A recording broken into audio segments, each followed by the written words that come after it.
নমস্কাৰ আন্তৰিক স্বাগতম জনাইছোঁ ফেক্টুৱেৰ অন এটা ভিডিঅ'ৰ অসমৰ যি শিক্ষক নিযুক্তি প্ৰক্ৰিয়া চলি আছে বিশেষকৈ জিটি আৰু পিজিটিৰ কেণ্ডিডেটসকলৰ আপোনালোকৰ ফাইনেল ৰিজাল্ট অৰ্থাৎ আপোনালোকৰ ফাইনেল মেৰিট লিষ্ট অহাকালি 17 অক্টোবৰত দিয়া হ'ব নটিফিকেশ্যন হ'ব আপোনালোকৰ গোটেইখিনি কথা কোৱা আছে তো আপোনালোকৰ সময়মতে নিশ্চয় ৰিজাল্টটো পাবলৈ সক্ষম হ'ব কিন্তু ইয়াৰ লগতে ৰিজাল্টটো আপোনালোকে কেনেকৈ চাব ৰিজাল্ট চাওঁতে কি সাৱধানতা অৱলম্বন কৰিব লাগিব লগতে আপোনালোকৰ এপইণ্টমেণ্ট লেটাৰ সম্পৰ্কে যিখিনি কথা আপোনালোকৰ ইতিমধ্যে মুখ্যমন্ত্ৰী ডাঙৰীয়াই আজি সংবাদ মাধ্যমৰ আগত গোটেইখিনি কথা কৈছে যি ভাষণ দিছে গোটেইখিনি কথা আমি জানিবলৈ যত্ন কৰিম তাৰ কাৰণে ভিডিঅ'টো প্ৰথমৰ পৰা শেষলৈকে চাব প্ৰথমটো কথা আপোনালোকৰ অহাকালি যি ৰিজাল্ট দিব জিটি আৰু পিজিটিৰ কেণ্ডিডেটসকলে আপোনালোকে ৰিজাল্ট চাবলৈ এই যে আপোনালোকৰ ৱেবছাইট দেখিবলৈ পাইছে madhyamik.assam.gov.in এই যে ৱেবছাইট দেখিবলৈ পাইছে এই ৱেবছাইটত আহিলে ইয়াতে আপোনালোকে এই পোষ্টখিনি দেখিবলৈ পাব এই যে পোষ্টখিনি আপোনালোকে দেখিবলৈ পাইছে online application for the post of graduate teacher and the post graduate teacher আপোনালোকে দেখিবলৈ পাইছে এইখিনিত আপোনালোকে ক্লিক কৰি দিলে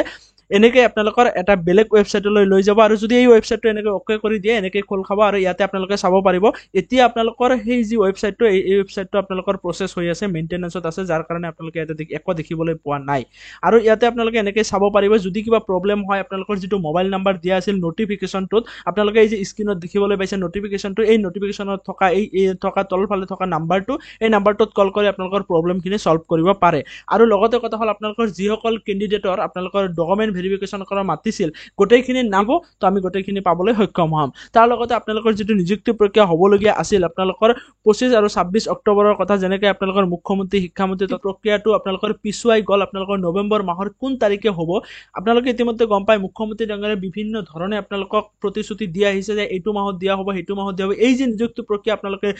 ৰিজাল্ট দিয়া হ'ব অহাকালি অৰ্থাৎ 17 অক্টোবৰত এই ৰিজাল্টটো আপোনালোকৰ পাবলগীয়া আছিল বহু আগতে আপোনালোকৰ মে মাহৰ 10 তাৰিখে নিযুক্তি যি প্ৰক্ৰিয়া আছিল সেয়া কমপ্লিট হ'ব বুলি কৈছিল কিন্তু তাৰ পিছত সেই ডেট পিছুৱাই আপোনালোকৰ সেই যিটো অক্টোবৰ মাহৰ 10 তাৰিখলৈকে আহিল অক্টোবৰ মাহৰ 10 তাৰিখৰ পৰা পিছুৱাই আপোনালোকৰ 25 আৰু 26 অক্টোবৰলৈকে গ'ল এতিয়া নৱেম্বৰলৈকে গৈ আছে এতিয়া নৱেম্বৰ মাহৰ 1 তাৰিখ না 30 তাৰিখ সেই কথাটো স্পষ্ট নহয় মুখ্যমন্ত্ৰী ডাঙৰীয়াই সেই কথাটো স্পষ্ট কৰি কোৱা নাই তো এই যিখিনি বেমেজালিৰ সৃষ্টি হৈছে আপোনালোকে নিযুক্তি প্ৰক্ৰিয়া বা নিযুক্তি পত্ৰ কেতিয়া হাতত পাব গোটেইখিনি বস্তু কেতিয়ালৈ আহে অফিচিয়েলি কোনো আপডেট নাই আপোনালোকৰ মুখ্যমন্ত্ৰী ডাঙৰীয়া আজি সংবাদ মাধ্যমৰ আগত এই কথাখিনি কৈছে আপোনালোকৰ নৱেম্বৰ মাহলৈ যোৱাৰ সম্ভাৱনা আছে যি কথাটো আপোনালোকে ইতিমধ্যে গম পাইছে তো আগলৈ কি হয় আপোনালোকৰ নিযুক্তি প্ৰক্ৰিয়াটো কেতিয়া দিয়ে আপোনালোকে কেতিয়া জইনিং কৰিব পাৰে জইনিং প্ৰচেছ কি হ'ব গোটেইখিনি বস্তুৰ বিষয়ে আমি অফিচিয়েলি যি আপডেট আহে জনাবলৈ যত্ন কৰিম তাৰ কাৰণে আমাৰ চেনেলটো চাই থাকিবলৈ আজিলৈ এই গুৰুত্বপূৰ্ণ কথাখিনি আপোনালোকক জনাবলৈ যত্ন